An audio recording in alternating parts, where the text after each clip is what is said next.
Russie. Il a perdu, et il ne le sait pas encore. Et la vérité finira par faire son chemin. Ça peut durer quelques jours, au sens un effondrement, comme ça peut durer des mois. C'est une chose simplement de défendre. Alors l'Ukraine a réussi à survivre de manière admirable, mais bravo. Le but, c'est quand même théoriquement de recouvrer ces territoires selon le droit international. Ah non, mais ça n'arrivera pas. Ça n'arrivera pas militairement.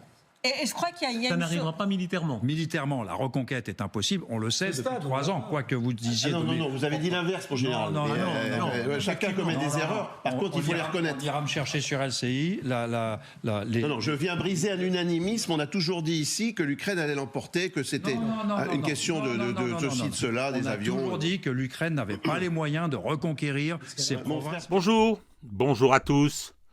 Petite surprise.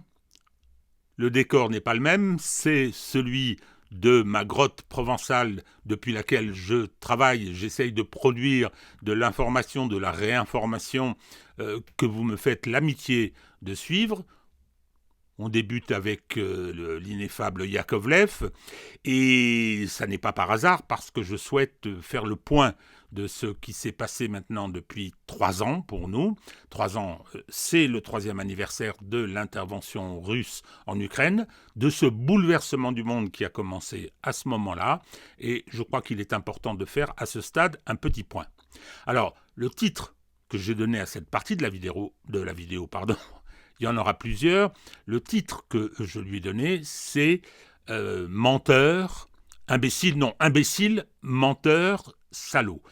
Le général Yakovlev incarne assez bien ces caractéristiques parce qu'il est de ceux qui a le plus menti. Il est de ceux qui étaient le plus dans la démonstration qu'ils ne comprenaient rien à ce qui se produisait, et il est de ceux qui a poussé l'opinion publique française à soutenir une stratégie de notre pays qui était de soutenir le conflit en Ukraine, de le financer, de le poursuivre, avec pour conséquence, alors que nous avions dit dès le départ, pas que nous, beaucoup l'avaient dit, l'Ukraine ne peut pas gagner cette guerre, eh bien ils ont poussé en envoyant pas loin d'1 million d'Ukrainiens à la mort ou à la blessure grave. Puisque je crois que ce sont les bilans qui, aujourd'hui, sont considérés par les experts comme établis. Donc, ces gens-là, effectivement, ont fait un très santé de Vladimir Poutine. La CIA serait même parvenue à la conclusion qu'il est proche de la mort. La puissance estimée par tout le monde de l'armée russe a disparu. Des pièces de machines à laver ou de frigo, très utiles pour fabriquer des armes et qui, selon des rapports américains et britanniques, ont déjà été retrouvées dans des chars russes en Ukraine. Si reculer face aux Ukrainiens, je donne pas cher de sa peau. Qu'est-ce qu'a fait reculer l'armée russe en Afghanistan, si ce n'est les missiles Stinger donnés par les Américains? Il a déjà reculé de Kiev. Si elle recule, pour moi, le régime de Poutine disparaît. Il s'est fait soigner pour un cancer avancé. Oui, depuis plusieurs années, d'ailleurs, on raconte que son ministre de la Défense, Sergei Shoigu, l'emmène dans sa Sibérie natale pour lui permettre de suivre des traitements de chaman à base de bains de sang concentrés dans les bois de serre. Il paraît que c'est très efficace. Du sang de bois de serre, mais dites donc, en tout cas ça a l'air efficace, parce qu'il pète la santé manifestement, le tsar de toutes les Russies. Donc je pense que c'est probablement plus efficace pour rester en bonne santé que de boire du rhum arrangé. J'ai été très modéré pendant mon séjour à l'île de la Réunion, mais c'est quand même invraisemblable de bêtises. Là, aujourd'hui, effectivement, la question, c'est plus de permettre aux Ukrainiens de résister à l'armée russe, c'est de permettre aux Ukrainiens de gagner la guerre et donc de battre la Russie. Il a perdu, et il ne le sait pas encore. Et la vérité finira par faire son chemin. Ça peut durer quelques jours, au sens un effondrement, comme ça peut durer des mois. Le scénario, moi, que je privilégie, c'est plutôt un effondrement du corps expéditionnaire russe. Les grandes guerres se sont toujours réglées par la force. L'Ukraine, toute l'Ukraine, rien que l'Ukraine. Voilà. Crimée, y compris. Les gazoducs Nord Stream 1 et 2, ils relient la Russie à l'Allemagne et ils ont été endommagés, on en parlait tout à l'heure, 3 fuites en 2 jours. Bien évidemment, les regards se tournent vers la Russie. Oui, alors là, je suis complètement dans la conjecture et la supputation. Pour moi, l'hypothèse la plus logique est que ce sont les Russes qui l'ont fait. Quand on regarde la propagande russe, Solovyov et tous les autres, faut comprendre que tout ça, c'est une manipulation. La Russie est quand même derrière tout ça.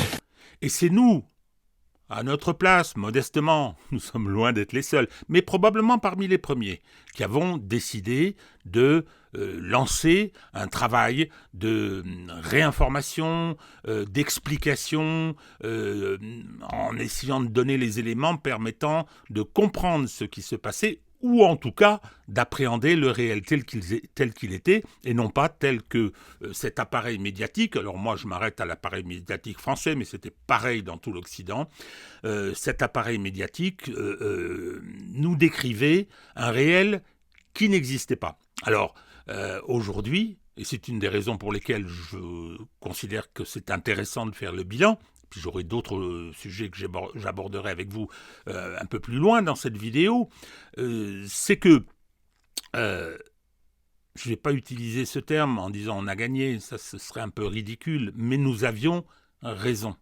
Nous avions raison, nous avons affirmé un certain nombre de choses sous les colibés, sous les insultes, sous les menaces de mort, j'en ai eu, on m'a envoyé des photos avec des nœuds coulants, on m'a insulté, on m'a poursuivi. On a déposé des plaintes pour apologie du terrorisme contre moi, on m'a poursuivi devant les instances ordinales de Paris, il y a des procédures en diffamation qui sont actuellement en cours, donc on a fait ça sous une pression qui était une pression forte. Alors j'oubliais le contrôle URSSAF, bon, vous me direz, vu que je suis aujourd'hui retraité, et donc je ne sais pas ce qu'ils espèrent trouver. Non, je pense que c'est plutôt pour nuire. En tout cas, aujourd'hui, je veux dire, pour ces gens-là, pour ces menteurs, pour ces imbéciles, pour ces salauds, c'est la catastrophe. C'est la catastrophe. Alors on a commencé avec Yakovlev, hein, où on pointe son mensonge. Le gars qui vient dire maintenant, je n'ai jamais prétendu que l'Ukraine allait gagner. Non, mais c'est pas possible. Ensuite, tous les autres, alors, on va pas tous les citer. D'ailleurs, à ce sujet, mon ami Baptiste Girard de Tribunal Populaire a fait d'ores et déjà une petite vidéo d'une dizaine de minutes. Moi, je voudrais qu'on centralise un petit peu. C'est le moment maintenant. C'est le moment qu'on centralise un petit peu tout un tas des imbécilités qu'on a entendues, tous ces mensonges qui ont déferlé, toutes ces folies, parce que quelquefois ça a confiné à la folie, et qu'on en fasse un florilège. Donc c'est à la fin de la foire qu'on compte les bouses, c'est peut-être de ce point de vue-là le moment de rassembler les bouses pour les compter. Je vais m'en tenir à deux personnes qui sont assez extraordinaires de cette panique qui s'est emparée de tous ces gens. Il y a d'abord l'ineffable Jean-Dominique Merchet, qui s'était autoproclamé il y a quelques années spécialiste de la chose militaire. Alors, bon, comme il n'y en avait pas beaucoup, on avait une certaine sympathie pour ce qu'il pouvait faire. Alors, le journal L'Opinion, hein, le journal libéral, qui est pas mal fait d'ailleurs, le journal libéral lui a donné effectivement une tribune. Enfin, pas une tribune d'ailleurs, il est journaliste à ce journal. Depuis le conflit, il a complètement vrillé. Il ne comprend rien à ce qui se passe. Et là, regardez ce qu'il a osé produire. Voilà. Il a peur de ce qui se passe en Allemagne. Il a peur que le peuple allemand, qui est excédé par un certain nombre de choses, il a peur qu'il vote mal. Alors qu'est-ce qu'il fait ? Il prétend que lorsqu'il y a sa dirigeante qui est en tribune, elle met 8 drapeaux d'un côté, 8 drapeaux de l'autre, parce que 88, c'est... 8, c'est le H dans l'alphabet. C'est la 8e lettre de l'alphabet. Donc, si on le met 2 fois, HH, c'est Heil Hitler, bien sûr, puisque le Heil commence également par H. Il fait référence à quelque chose qu'il ne connaît pas. C'est un signal de rappel des néo-nazis américains qui brandissent 1488. 14, c'est parce que c'est une phrase en 14 mots qui dit « Nous sommes là pour sauver la race blanche », je ne me rappelle plus exactement les termes, et 88, c'est Heil Hitler. Donc, il n'a pas bien compris de quoi il s'agissait, alors il a osé produire ce tweet. Il l'a effacé, mais malheureusement pour lui, Internet se souvient de tout. Et puis, il y a cette Samantha de Bendern qui est sur les réseaux. Alors, elle est, sur les plateaux, qu'elle était venue. Moi, je me rappelle d'une fois où elle avait dit, mais quelque chose d'absolument inouïe. Elle avait dit que Donald Trump, l'attentat auquel il a échappé pour quelques centimètres, même pas quelques, probablement 1 centimètre qu'il a eu l'oreille percée, en fait que c'était bidon, qu'il avait réagi en sachant très bien, puisqu'il avait compté le nombre de coups que le tueur avait utilisé, et qu'il savait que le chargeur était vide. Non mais et pas un journaliste comme d'habitude, pas un journaliste pour intervenir, lui dire madame, vous dites absolument n'importe quoi. Alors il y en a une autre, mais je ne sais pas si c'est elle, qui a dit, mais je ne suis pas sûr, tant pis, on va considérer que c'est elle, qui aurait dit que Trump était le nouvel Hitler, parce que comme Hitler le faisait, il faisait sa campagne électorale en utilisant les avions pour aller d'une ville de meeting à l'autre. Bravo, c'est formidable. Et bien là, qu'est-ce qu'elle fait, cette brave personne? Qu'est-ce qu'elle fait? Elle perd totalement son sang-froid face à Villiers, pas Philippe, son frère, sur le plateau de LCI, où on voit qu'elle est complètement en panique. Rochebain n'appelle pas le SAMU, il aurait dû parce que bon, on a affaire à vraiment quelqu'un qui est en grave situation de panique. Vous croyez que la guerre va s'arrêter en Ukraine si on abandonne l'Ukraine? Il faut arrêter de non, de faire je n'arrête pas, je n'arrête pas, parce que j'étudie les discours de Vladimir Poutine. Je les lis en russe. Je lis les discours de Patrouchev en russe. Ça fait 30 ans que je fais ça. Je sais de quoi je parle. Et quand les agences de renseignement de tous les pays européens disent nous serons les prochains, je suis désolée, moi je les écoute parce que je sais quelles informations ils ont, parce que ça fait 30 ans que j'étudie ce sujet. Nous n'allons pas défendre l'Ukraine, monsieur. Nous allons défendre l'Europe et la France. Voilà ce qu'il faut faire et voilà ce que M. Bayrou devrait dire à l'Assemblée nationale. Alors, on va terminer cette séquence avec mon préféré. Alors, il s'agit bien d'illustrer la panique actuelle. On a parlé de ce qui s'est produit auparavant, puis on en a parlé au fur et à mesure de nos vidéos, de nos articles, de nos interventions. Là, maintenant, on constate la panique et la débandade. Alors avec de la joie mauvaise, avec la Schadenfreude qui est toujours atténuée par la tragédie qui se déroule et qui s'est déroulée en Ukraine et dont l'Occident est totalement responsable. Ça n'exonère pas les Russes éventuellement de la brutalité de leur intervention à partir d'un certain moment, mais je vais y revenir. Toujours est-il que notre responsabilité est écrasante. Alors aujourd'hui, on est totalement en panique, Donald Trump nous piétine et on est comme des valets sans maître en se demandant ce qui va se passer en ne sachant pas quelle attitude adopter. Alors, les chaînes d'infos, elles savent quelle attitude il faut adopter et elles se livrent à des choses tout à fait extraordinaires. C'est le recours à Tonton David. Tonton David, savez-vous, il a 45 ans, il habite à Épinal, on nous précise bien, dans les Vosges, hein. Attention, hein, Épinal, c'est dans les Vosges, hein, parce que si vous ne le savez pas, eh bien on vous le rappelle, parce qu'on est une chaîne d'information. Et on demande à Tonton David ce qu'il pense de la possibilité, de l'hypothèse d'envoyer des troupes au sol. Les troupes au sol, comme nous le serine Emmanuel Macron, notre kéké national, depuis des mois. Alors, Tonton David, ils l'ont chopé au sortir du balto, c'est son troquet habituel à Épinal. Il est 11h30 du matin, il est déjà à 4 grammes, et il va nous dire à quel point il pense que c'est utile d'envoyer des troupes au sol en Ukraine. Vidéo. Une question sur la guerre en Ukraine. David a 45 ans, il vient d'Épinal, c'est dans les Vosges. Pourquoi on n'enverrait pas les Français directement en Ukraine pour les défendre? Si on attend trop longtemps, je crois qu'il sera trop tard. Pour soutenir l'Ukraine, mais pas que les soutenir financièrement, les soutenir militairement. Et que moi je serais d'accord pour qu'on envoie des hommes. Bon, eh bien écoutez, ça c'était pour rappeler quelle est aujourd'hui la situation.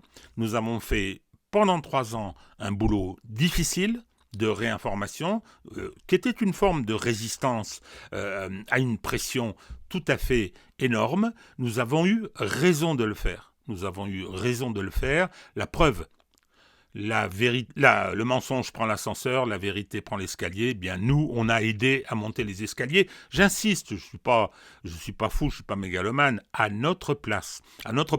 Si vous vous rappelez, au début, le bricolage que c'était avec les films qu'on faisait avec les smartphones et Sylvain Ferreira au tout début, mais au fur et à mesure, on a essayé d'améliorer. Et je dirais que j'ai l'impression qu'il y a pas mal de gens qui s'y sont mis après. Alors on voit beaucoup Jacques Beau, peut-être trop, mais parce que bon, il va partout. Mais au début, il a été un des premiers que nous ayons interviewé pour une vidéo qui était très longue. Et puis après, Caroline Galacteros, je donne ces deux noms, mais il y en a plein d'autres qui s'y sont mis et qui ont fait ce boulot. Donc c'est la raison pour laquelle nous, en ce qui concerne l'aspect directement militaire, on a un petit peu levé le pied, non pas parce qu'il n'y avait pas de choses à dire, mais c'était une guerre d'attrition, c'était une guerre d'usure, venir toutes les semaines comme on le faisait à un moment pour dire voilà ce qui est en train de se passer, ça ne nous apparaissait plus directement utile et qu'il y avait d'autres sujets parce que c'est un affrontement mondial, géopolitique, et l'arrivée de Trump au pouvoir vient de le démontrer. Par conséquent, l'information, la réinformation devait porter sur d'autres sujets que directement militaires, même si on continue le militaire. Et cette semaine, je pense, je suis en train d'organiser ça avec Hervé Carès, on va avoir une intervention sur la dimension militaire de ce qui est en train de se passer globalement, s'entend. Voilà.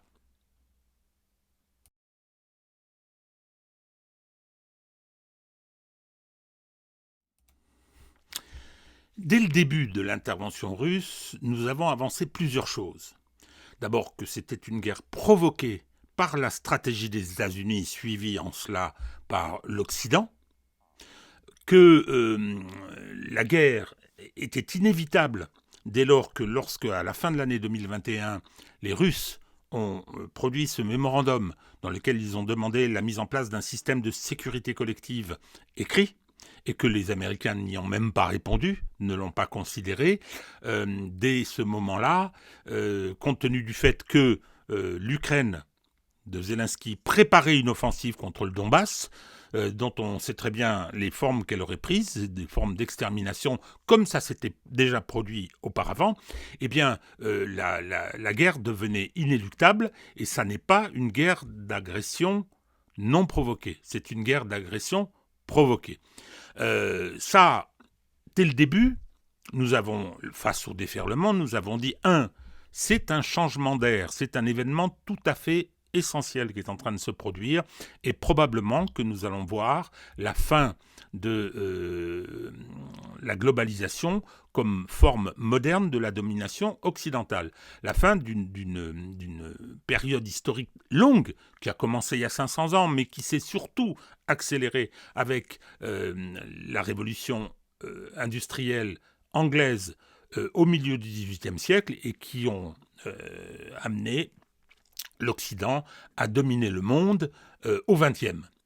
Je considère, on dit beaucoup que le XXe siècle a commencé au 1er août 1914 avec la Première Guerre mondiale et qu'il s'était terminé avec la chute du mur de Berlin. Ça n'est pas mon opinion. C'était Eric Hobsbawm, un immense historien marxiste, qui avait cette position. Je pense que nous sommes rentrés dans le XXIe siècle en 2022 avec cet événement qu'a été l'intervention russe en ce qu'elle a provoqué, comment ce qu'on a appelé le Sud global d'abord et maintenant qu'on va appeler la majorité mondiale, a pris congé de l'Occident. Dès le début de cette intervention russe, nous avons pris des positions, nous avons fourni quelques analyses et quelques explications. Aujourd'hui, 3 ans plus tard, on constate qu'on a quand même eu pas mal raison.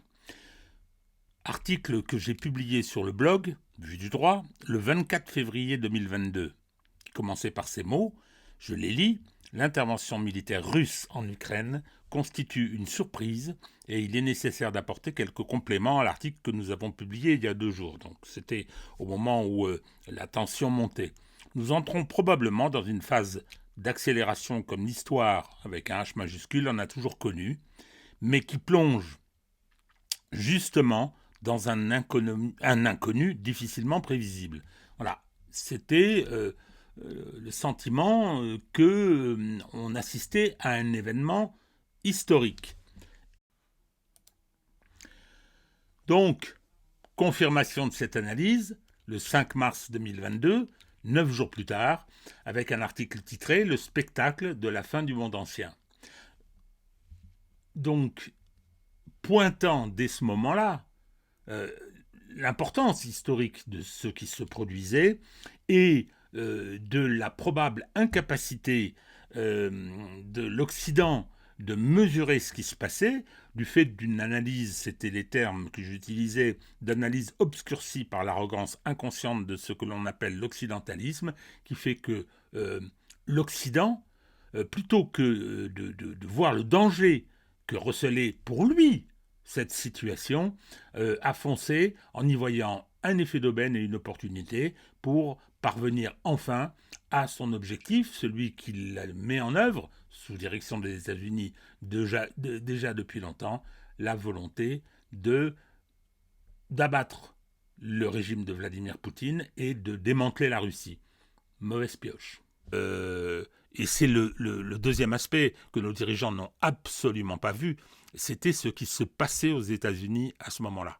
Ce qui se passait aux États-Unis à ce moment-là, c'est-à-dire que quiconque suivait attentivement ce qui s'était produit en 2020 avec la fraude massive qui a permis d'installer Biden, candidat tout à fait improbable à la présidence des États-Unis. Alors naturellement, il fallait être complotiste pour le prétendre.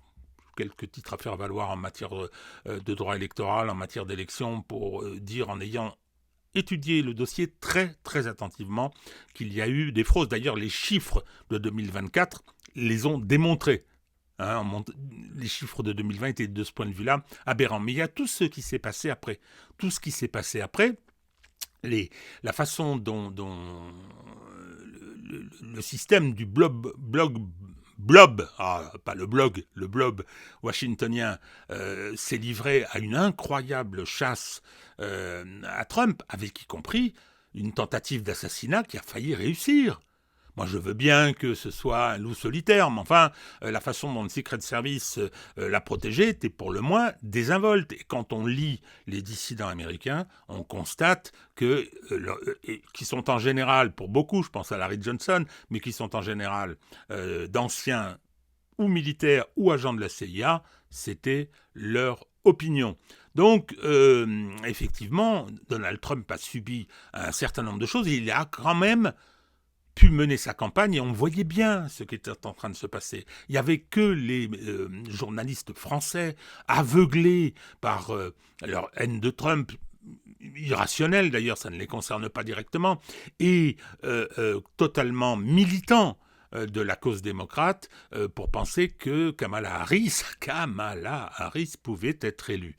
Et moyennant quoi, Donald Trump a gagné. Alors je ne vais pas qualifier ça de triomphe d'une certaine façon par rapport à l'adversité, si, par rapport à ce qu'il a subi, si, mais il a gagné, il a remporté une victoire politique tout à fait considérable. Alors en revanche, ce qu'on n'avait pas prévu, c'était le blitzkrieg qui allait suivre. Il est pressé parce qu'il a pris acte de ce changement du monde.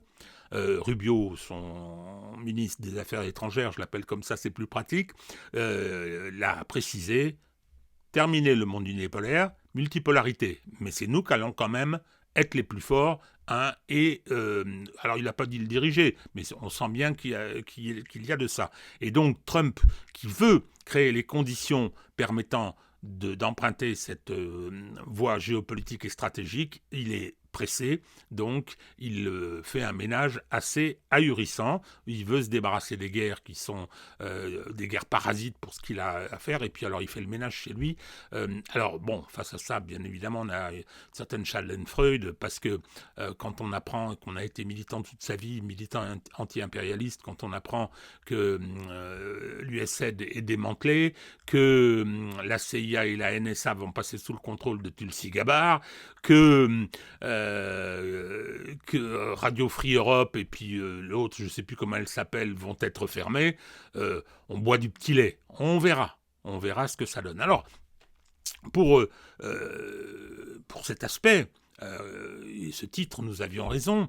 Dès le début, nous avons dit, alors j'ai déjà dit avant dans la vidéo que nous avions identifié, j'avais identifié un changement d'air. En revanche, concernant le conflit, Sylvain, Hervé Carès, pour prendre les partenaires, mais d'autres ont dit, mais attention, l'Ukraine ne peut pas gagner. Elle avait une population extrêmement diminuée. Elle doit avoir 25 millions aujourd'hui, alors qu'elle est allée jusqu'à 60 à une époque. C'est un État qui est un État failli, c'est un État totalement corrompu, qui a donc, dans cette période, été tenu à bout de bras, certes, par l'Occident, mais il ne pouvait pas gagner contre une puissance industrielle et militaire de 160 millions d'habitants, qui est probablement le pays qui a le plus de matières premières. Donc, ce qui lui donne des avantages économiques tout à fait indiscutables. Donc, c'était impossible. Alors, comment ça s'est passé? Pourquoi est-ce qu'il y a pu y avoir des illusions? Parce qu'on a menti tout le temps. Au départ, la Russie envoie un corps expéditionnaire léger, 150 à 160 000 hommes, pour une opération, entre guillemets, une opération de police, pour forcer l'Ukraine à négocier et lui faire adopter une neutralité à laquelle elle avait renoncé, et renoncer aussi à intégrer l'OTAN. Au bout de quelques semaines, et c'est la raison pour laquelle il y a eu cette attaque autour de Kiev, qui a eu effectivement une espèce de guerre éclair, mais jouant sur la surprise et sur la rapidité. Au bout de quelques semaines, Zelensky et les Ukrainiens ont voulu mettre les pouces. Ils ont accepté, il y a eu les discussions de Minsk, et puis après il y a eu le projet de traité rédigé et signé par les Ukrainiens, le traité d'Istanbul, qui mettait fin au conflit tel qu'il avait démarré, sur les bases où il avait démarré, et donc l'Ukraine conservait ses territoires, ne récupérait pas la Crimée, mais surtout s'engageait à rester neutre. Et donc, compte tenu de la situation aujourd'hui, si on compare les deux, mais c'est une catastrophe d'avoir écouté l'Occident. Biden a envoyé Boris Johnson, criminel de guerre, dont j'espère qu'un jour on le jugera.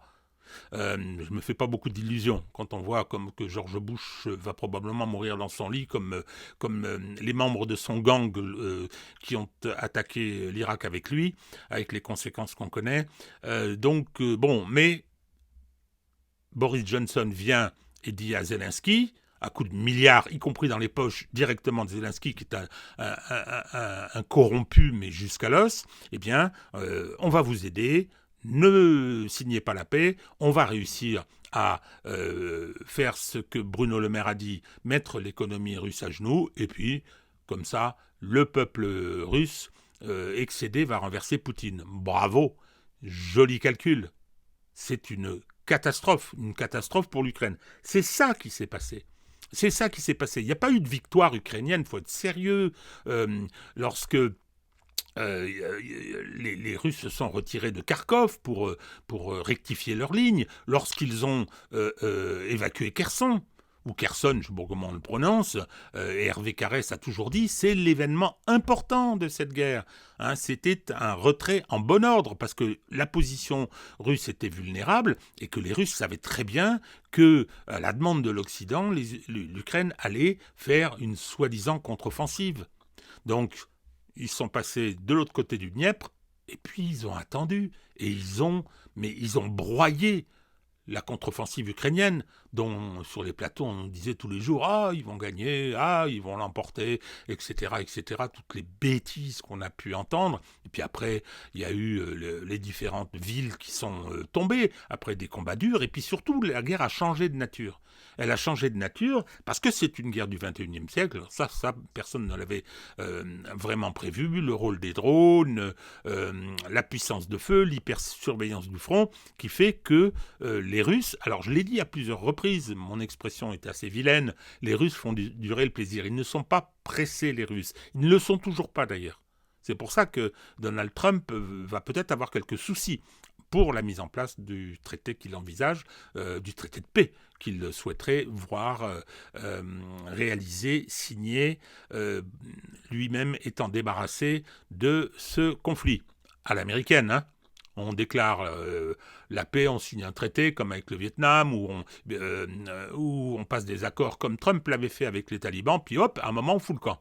On fout le camp et c'est une défaite de plus au palmarès des États-Unis depuis 1945. Alors, donc, voilà ce qui s'est produit. Ça, on l'a accompagné.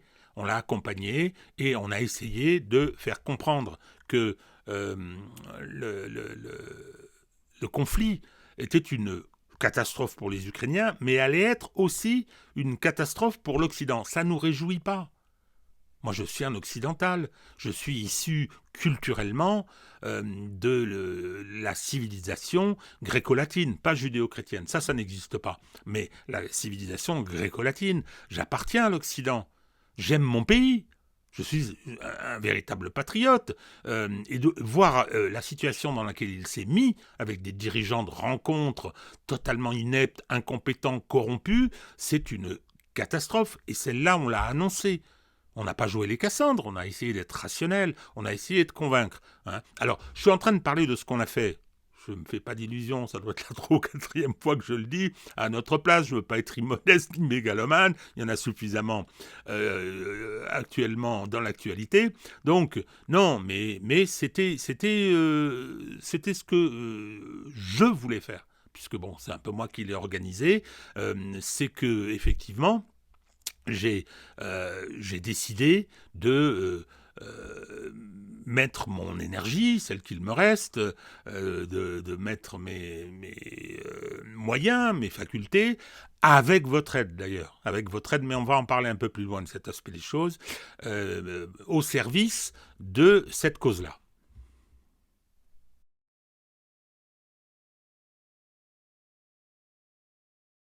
Alors notre situation, je parle de l'Europe, est très inquiétante. Celle des États-Unis n'est pas terrible non plus, mais Donald Trump a mesuré l'évolution du monde et donc entend préserver les États-Unis, les développer, garder une place première, primus inter pares, mais il se désintéresse de l'Europe. Ça fait un peu penser à l'Empire romain, à la chute de l'Empire romain, qu'on appelle comme tel. Hein. Ce sont des questions complexes sur lesquelles il a été beaucoup débattu, qui sont passionnantes d'ailleurs. Et ce qu'on peut constater, c'est que l'Empire romain, qui s'était décalé, qui avait décalé sa puissance vers l'Orient, en faisant de Constantinople sa capitale principale, l'Empire romain d'Occident, c'est-à-dire la partie dont la capitale était Rome avant de passer à Ravenne, donc finalement est sorti définitivement de l'histoire en 474, avec ce qu'on appelle en langage courant la chute de l'Empire romain. L'Empire romain d'Orient, il a duré encore 1000 ans. C'était en 1453 que Constantinople est tombée après un siège difficile, une Constantinople déjà affaiblie, l'Empire byzantin, eh bien, il a quand même survécu 1000 ans à l'Empire romain d'Occident. Alors, est-ce que c'est à quelque chose... Alors, toute proportion gardée, bien évidemment, est-ce que c'est à quelque chose d'identique qu'on est en train d'assister, enfin en tout cas de parallèle, c'est-à-dire que l'Empire occidental, qui s'était déplacé, donc qui avait déplacé sa puissance aux États-Unis, qui était hégémonique, et c'était une puissance initialement anglo-saxonne, est-ce que cette partie-là va perdurer, va se poursuivre, et c'est l'objectif de Donald Trump, ce qu'on peut comprendre de ses intentions. En tout cas, la partie occidentale est non seulement abandonnée par la partie orientale, la partie orientale, c'est-à-dire l'Europe, abandonnée par les États-Unis, ou en voie de l'être, et une partie orientale de cet empire, qui est l'Europe, et dont on a l'impression qu'elle est en train de se suicider. Elle est en train de se suicider. Ce qui s'est passé à l'occasion du conflit en Ukraine en est une incroyable démonstration. Toutes les décisions qui allaient à l'encontre des intérêts de l'Europe ont été prises. C'est les sanctions boomerang, les fortunes dépensées pour un conflit qui ne pouvait être que perdu, la soumission souvent obscène aux intérêts américains démocrates, la corruption, bien évidemment, la crise économique qui s'ensuit, tout ça fait qu'on a l'impression d'une forme de suicide. En tout cas, ce qui est sûr, ce sont deux choses. Premièrement, l'Europe est complètement sortie de l'histoire quand on nous les invocations. Ah, Europe puissance, non, c'est une blague. Il n'y aura pas d'Europe puissance. Deuxièmement, une crise économique dont nous allons sentir, et nous sentons déjà les effets, dans notre vie de tous les jours. Ça va venir. Il y a une décomposition de cette partie de l'Empire. Alors, face à ça, on va pas amener le pavillon, on va continuer à se battre, on va essayer d'infléchir ou en tout cas d'amortir ce qui est en train de se produire. Et moi, je souhaitais effectivement parler un petit peu des ressorts de ce qui m'amène à poursuivre. Et je vous sollicite pour le poursuivre avec vous. Je vais faire quelques petites confidences concernant, la dimension culturelle de ce combat, parce que je comprends que je puisse interloquer mes origines familiales, vieille aristocratie militaire, mes engagements politiques, ma vie professionnelle. Tout ça, on peut se demander qu'est-ce que ce gars-là, qui va bientôt avoir, dans quelques jours, 75 ans, qu'est-ce qui le motive, qu'est-ce qui le fait bouger? Alors, bien évidemment, il y a la dimension patriotique, mais pas seulement. Il y a ce qui me constitue et dont je souhaitais vous donner quelques éléments. Toujours est-il que, en ce qui concerne les ressorts qui m'ont amené à me bagarrer comme ça, avec votre appui, avec votre appui, j'en parle là, vous avez été généreux matériellement, ce qui a quand même été précieux parce qu'il y avait des choses à faire, des abonnements à prendre, du matériel, des choses comme ça. C'était extrêmement, ça a été extrêmement utile. Alors, je le dis d'autant plus que je vais vous dire pourquoi maintenant.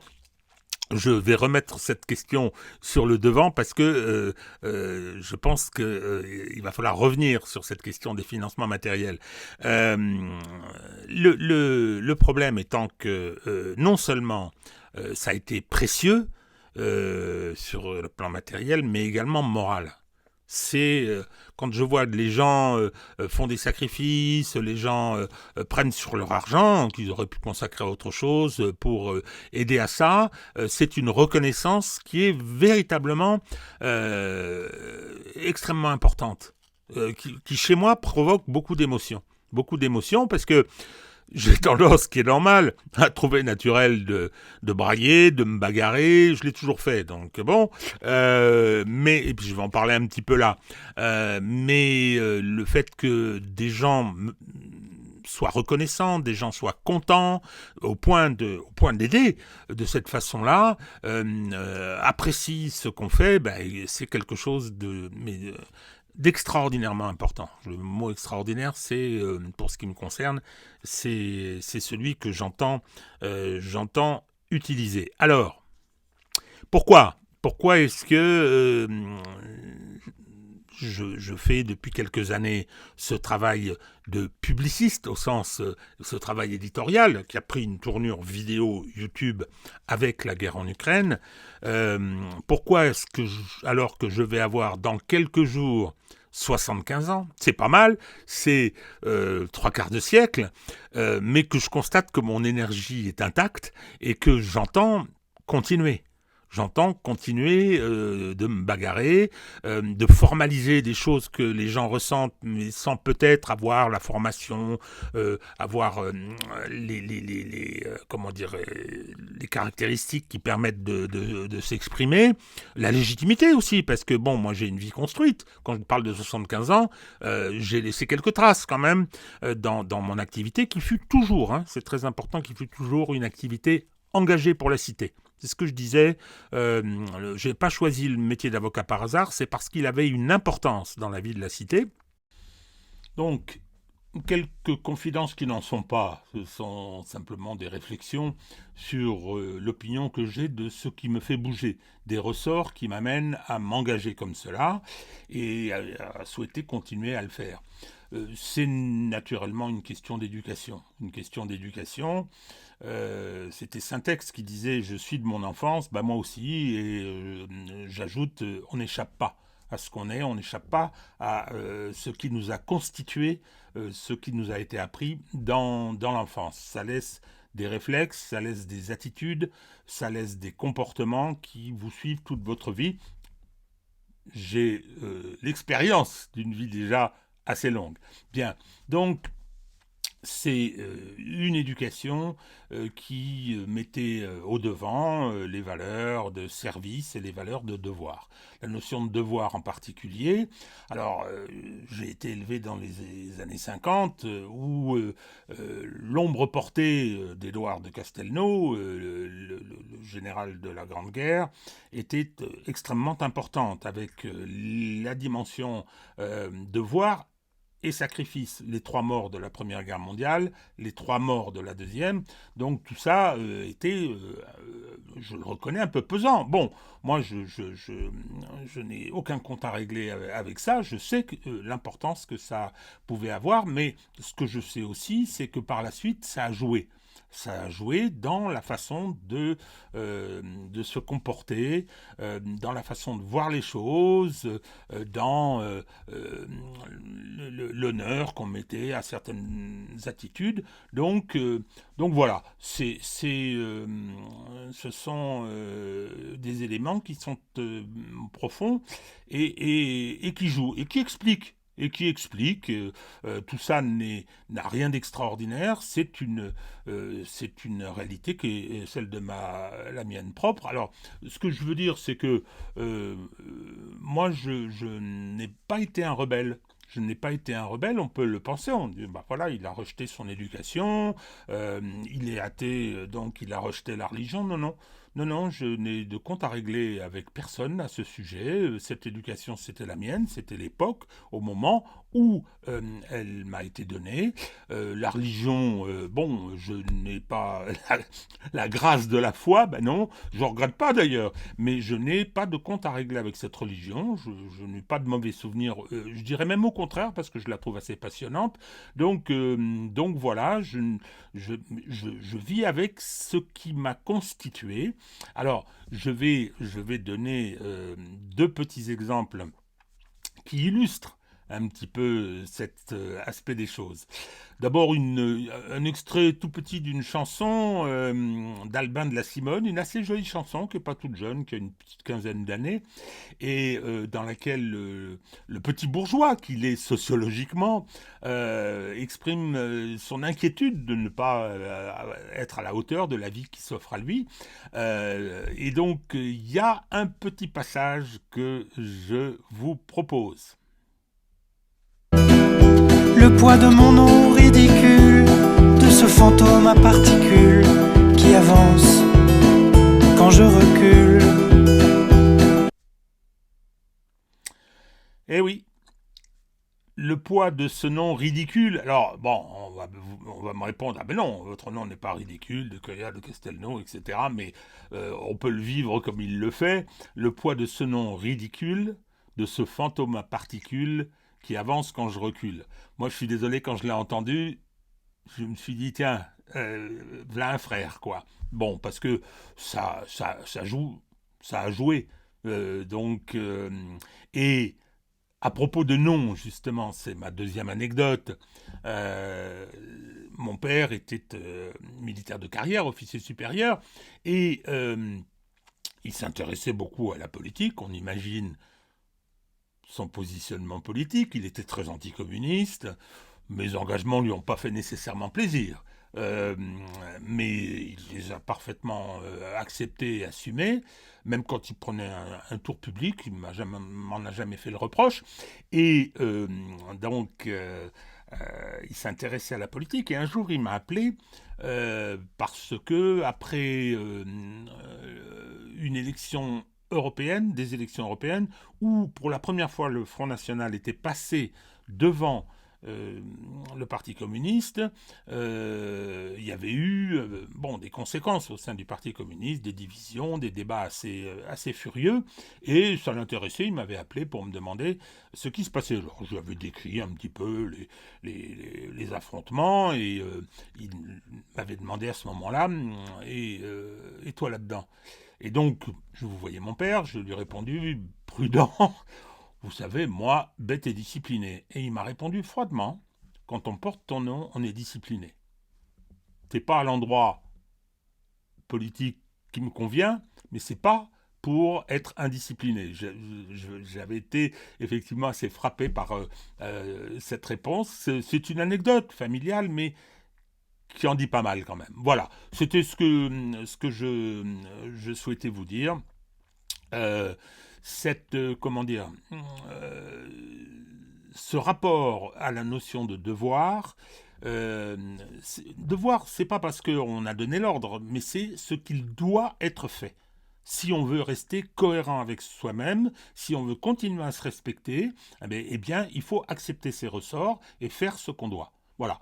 C'est simplement ce que je continue à faire aujourd'hui et avec vous, parce que, comme je l'ai dit, j'entends saluer le soutien que vous me donnez. Alors maintenant, nous allons examiner rapidement un petit peu comment la suite de ce travail va se dérouler.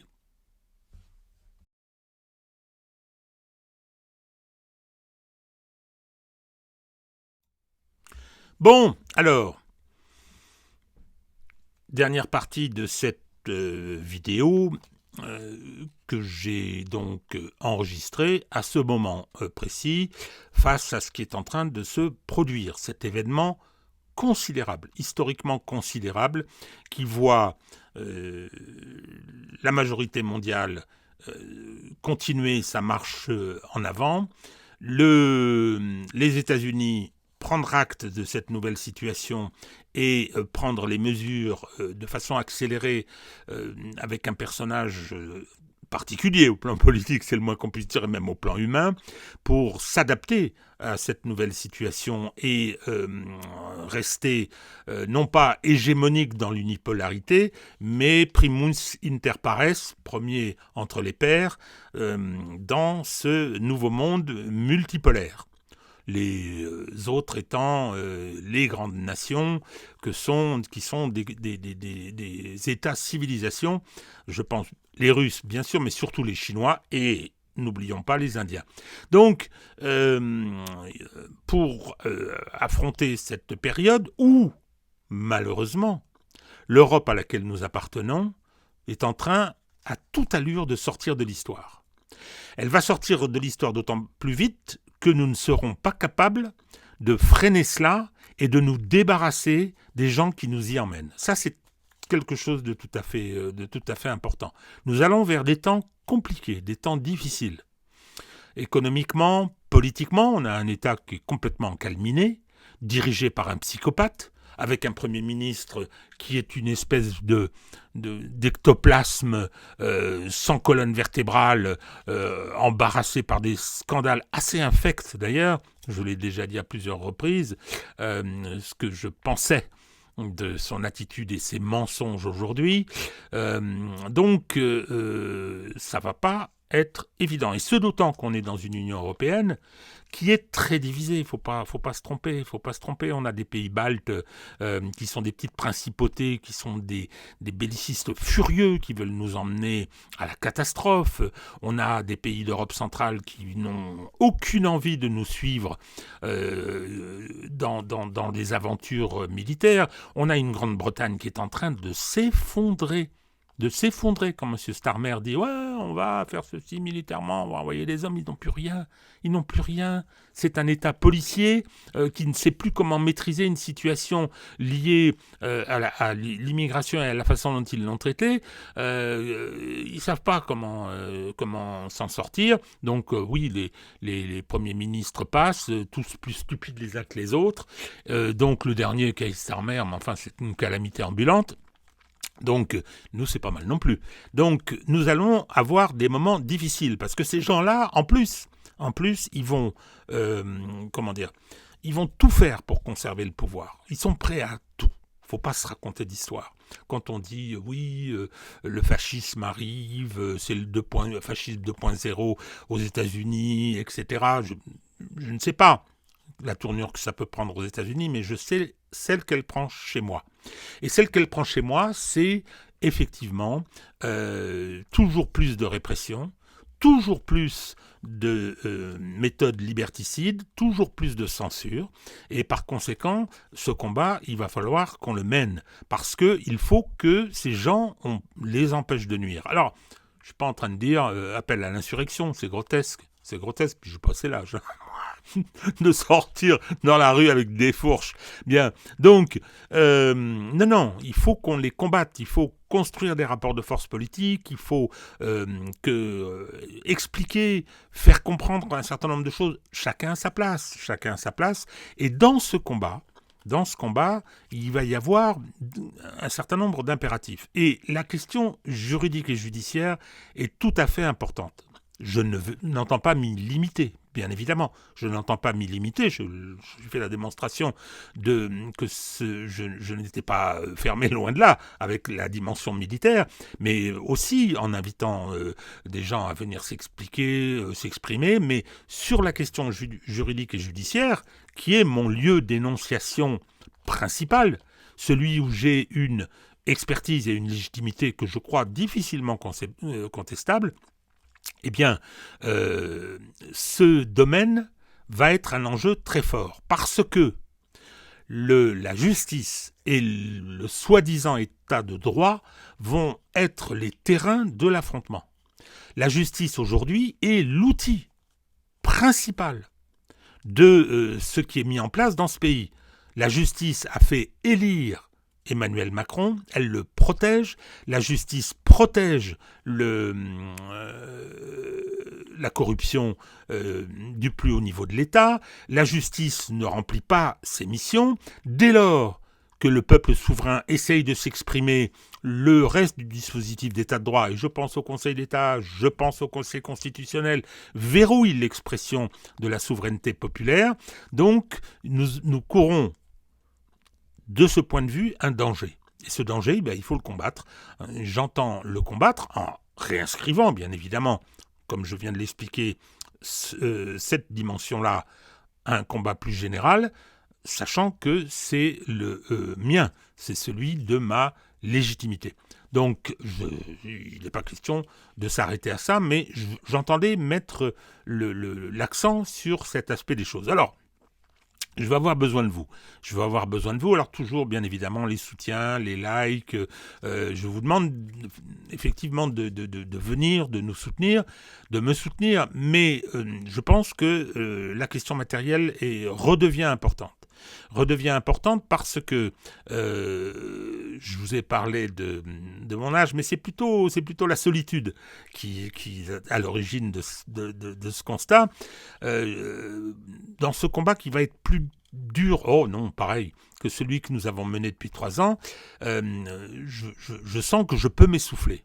Je sens que je peux m'essouffler, c'est le terme que je choisis. Donc, j'ai pris la décision de changer, d'évoluer, de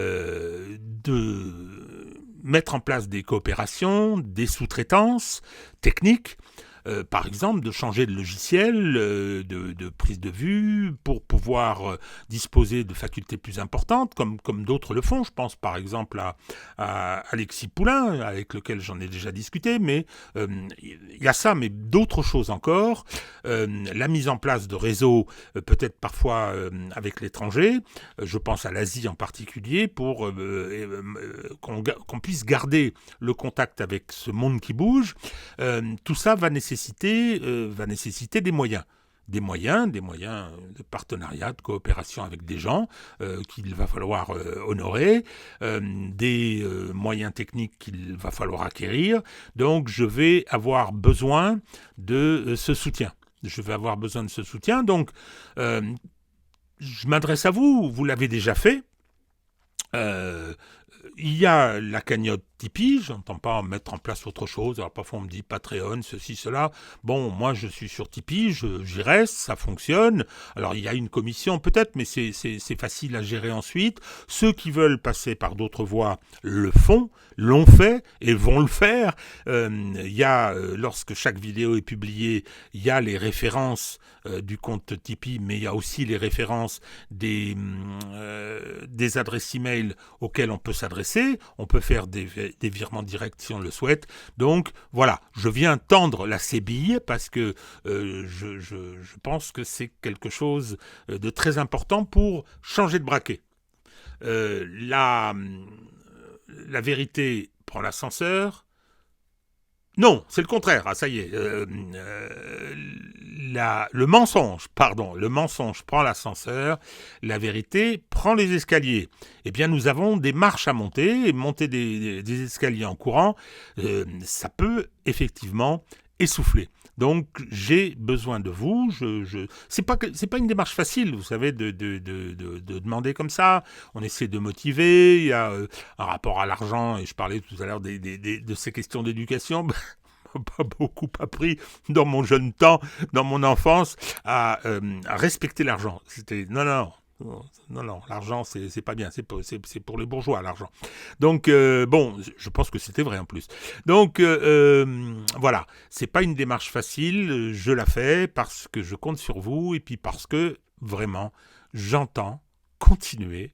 Malgré mes 3/4 de siècle révolus, j'entends continuer ce combat parce qu'au bout du compte, c'est un combat pour mon pays et ça, je l'abandonnerai jamais.